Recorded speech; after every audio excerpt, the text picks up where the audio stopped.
আরে তুমি আমার সাথে এত খারাপ ব্যবহার করছো কেন? তুমি আমাকে কি একেবারে টাকা ছাড়া খাওয়াচ্ছ নাকি?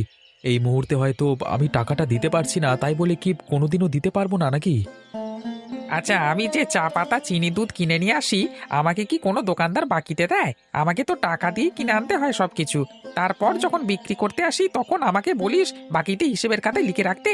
আরে বলি, খাতা কিনতেও তো পয়সা লাগে, তা সেই পয়সা আসবে কোত্থেকে শুনি? চেয়েছিলাম মোটে এক কাপ চা, সেটা তো দিলেই না, বরং এক গাদা মতো দোষ চাপিয়ে দিলে। এরপরে যদি তোমাকে এই চায়ের দাম না দিই, তারপরে তো আরও অপমান অপদস্থতা আমার কপালে লেখা আছে। তাছাড়া একটা কথা তোমাকে বলি, মানুষের অবস্থা সবসময় একরকম থাকে না। অবস্থা পাল্টাতে কতক্ষণ লাগে বলো? কিন্তু তুমি আমার সাথে যে ব্যবহারটা করছো, এটা তো সারা জীবন আমার মনে থাকবে। আমি কি তোর সাথে সেধে সেধে এমন ব্যবহার করি নাকি? কই, আমার দোকানে তুই ছাড়া আর কেউ তো বাকিতে খেতে আসে না। তাছাড়া বিগত 3 মাসের বকেয়া এখনো পরিশোধ করতে পারিসনি। আমাকে কি তোর জমিদার বলে মনে হয়? আমি তো সামান্য এক চায়ের দোকানদার, সেটা তোর মাথায় রাখা উচিত। আরে এমন করো না তো, দাও দাও, এক কাপ চা দাও। আচ্ছা, এই গায়ে কি দোকান শুধু আমারই আছে নাকি? আরো অনেকে তো চায়ের দোকান দিয়েছে। তা তুই সেখানে যাচ্ছিস না কেন? আমার কাছেই পড়ে থাকিস কেন?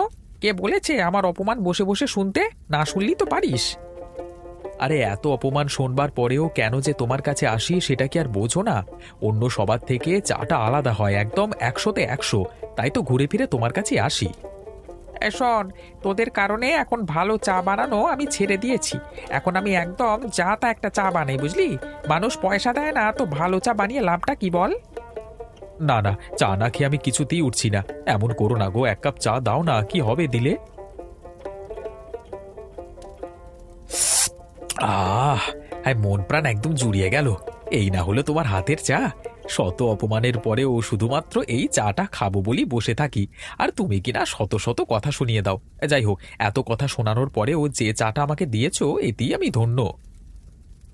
যত সব! কোথা থেকে যে আমার ঘাড়ে এসব এসে জোটে কে জানে।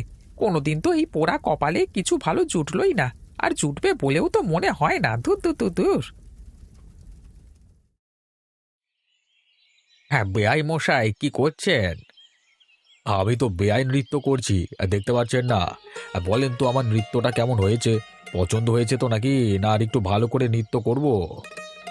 হ্যাঁ বেআই মশাই, আপনি অনেক রসিক মানুষ, অনেক মশকরা করতে পারেন। আমি তো আপনার অনেক প্রশংসা শুনেছি লোকের মুখে। এই জন্যই তো আমার মেয়েকে আপনার ছেলের সাথে বিয়ে দিতে কোনো আপত্তি